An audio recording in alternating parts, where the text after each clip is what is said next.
Oke, terakhir kita sudah bisa bikin template untuk adminnya, kemudian kita sudah membaginya menjadi subview supaya lebih sederhana ketika kita mau edit template yang kita miliki ini.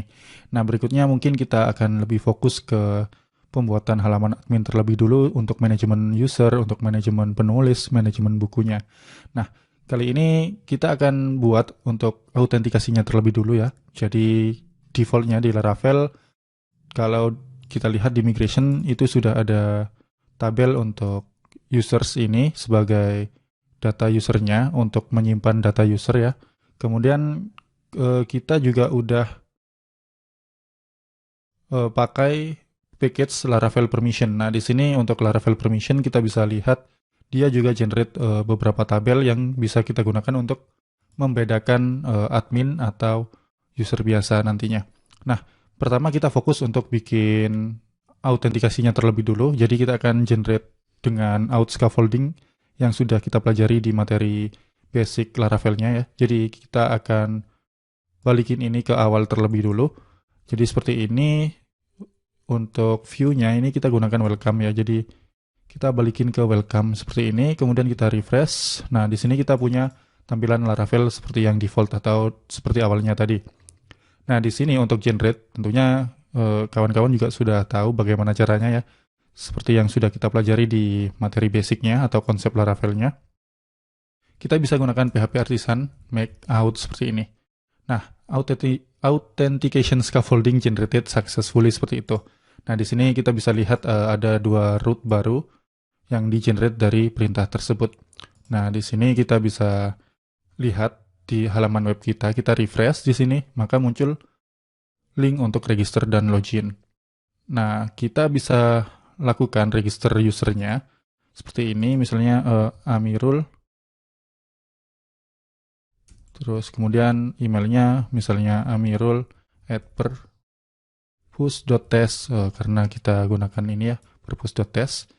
Nah, kemudian di sini passwordnya saya buat 123456778. 123456778 seperti ini. Saya register. Oke, di sini saya sudah login ya. Nah, kita coba untuk logoutnya. Sudah bisa logout, kemudian kita coba untuk login. Kita login dengan user Amirul yang sudah kita daftarin tadi. Kemudian di sini passwordnya 123456778. Kita login seperti ini. Nah, di sini kita bisa lihat ya, kita berhasil login. Oke, kita logout. Kalau kita lihat di sini ada fitur juga namanya forgot your password. Nah, forgot your password ini digunakan untuk mengirimkan link untuk merubah password yang sudah kita lupa gitu ya. Jadi kita disediakan form untuk bikin password baru nantinya. Nah, ini butuh namanya email. Jadi kita setup semua untuk autentikasinya ya. Oke, jadi untuk emailnya di sini saya akan gunakan mailtrap.io. Jadi mailtrap itu adalah sebuah sandbox email ya. Jadi supaya emailnya nggak dikirim ke email beneran. Nah, di sini saya akan login dengan GitHub.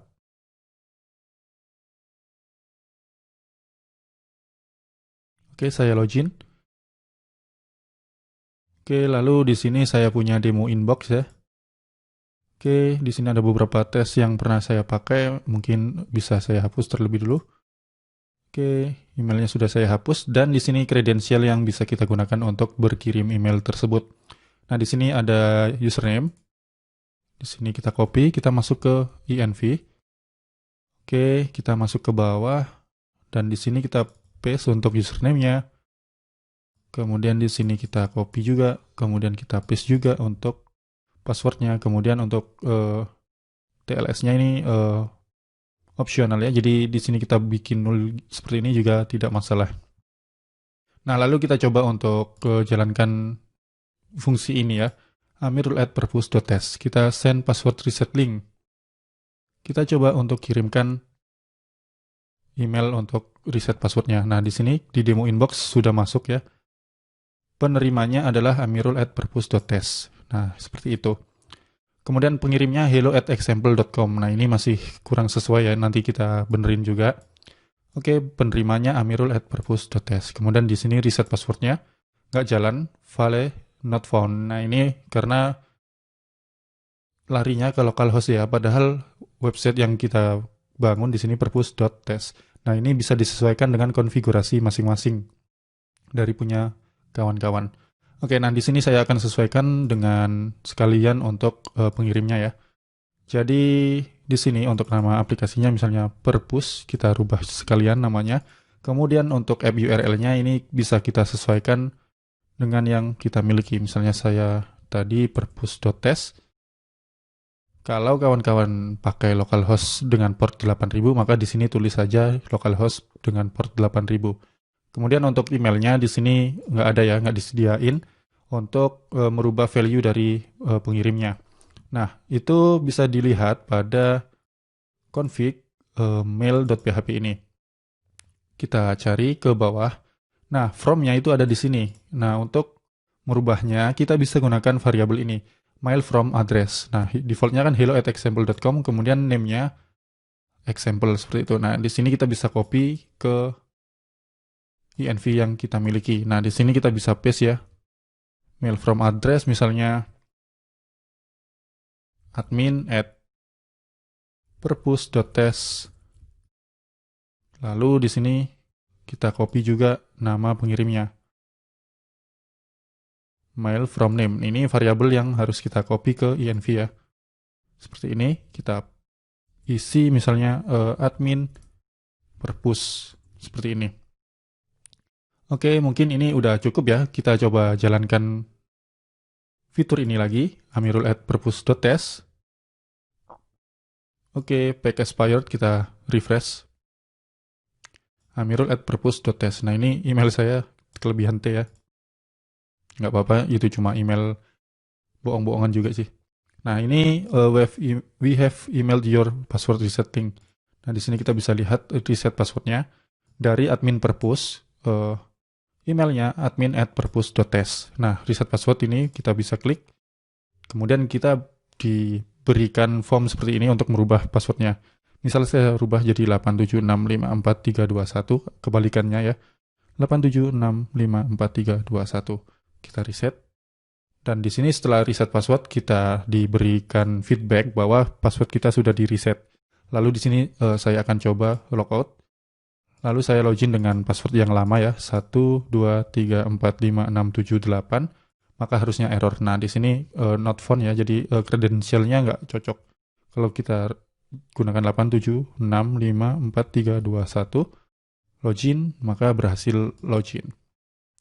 Nah, di Laravel 5.8 itu ada penambahan untuk verifikasi emailnya. Jadi kalau emailnya belum diverifikasi, maka dia nggak bisa akses halaman yang pakai middleware tersebut.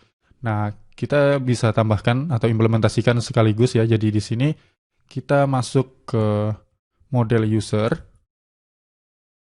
Oke, di sini kita bisa implements must verify email. Jadi cukup ditambahkan ini aja. Kemudian ketika kita daftar user, maka kita akan dikirimkan email untuk verifikasi. Kita coba untuk register user baru ya. Saya coba register Diki, kemudian Diki @purpose.test, lalu passwordnya 123456778, 123456778. Register. Oke, verification.verify not defined. Nah, ini rootnya belum didefinisikan. Jadi ini kita harus menambahkan root pada out-nya. Oke, kita masuk ke web.php dan di sini kita pakai seperti ini, verify true. Jadi seperti ini supaya routing verifikasinya itu aktif. Oke, kita coba ulangi. Mungkin data Diki tadi sudah masuk ya.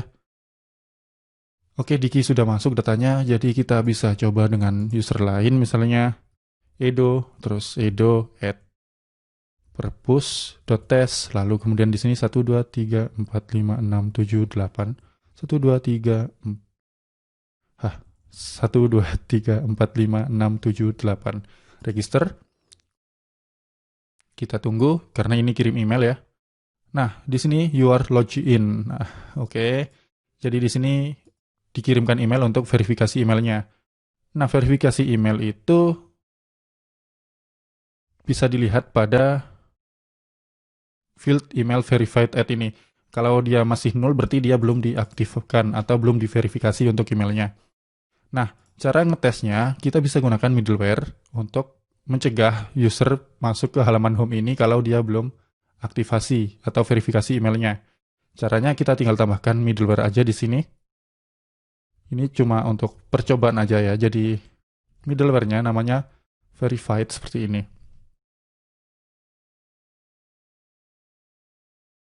Oke, verified seperti ini. Lalu kita coba refresh di sini. Maka di sini verify your email address. Nah, kalau kita belum aktivasi atau sebelumnya belum dapat emailnya, kita bisa lakukan ulang di sini. Nah, karena kita udah dapat di sini, kita coba verify email. Nah, di sini kita sudah bisa akses halaman home. Dan di sini ini untuk dialihkan tadi ya karena kita belum aktivasi. Kita coba dengan Diki atau Amirul ya. Kita coba dengan Diki aja. Diki, kemudian 1, 2, 3, 4, 5, 6, 7, 8. Kita login, dan di sini untuk Diki, karena tadi kita belum aktifin fitur ini, atau ketika Diki daftar ini, fiturnya masih error karena routingnya belum kita tambahin, maka Diki belum punya email untuk aktivasi atau verifikasinya. Kita bisa klik di sini untuk request email tersebut. Kita tunggu dan emailnya sudah terkirim untuk verifikasinya. Nah, si Diki di sini bisa verifikasi email address dan bisa mengakses halaman home ini. Oke, sekian untuk bagian persiapan di autentikasi. Kita lanjutkan di bagian berikutnya.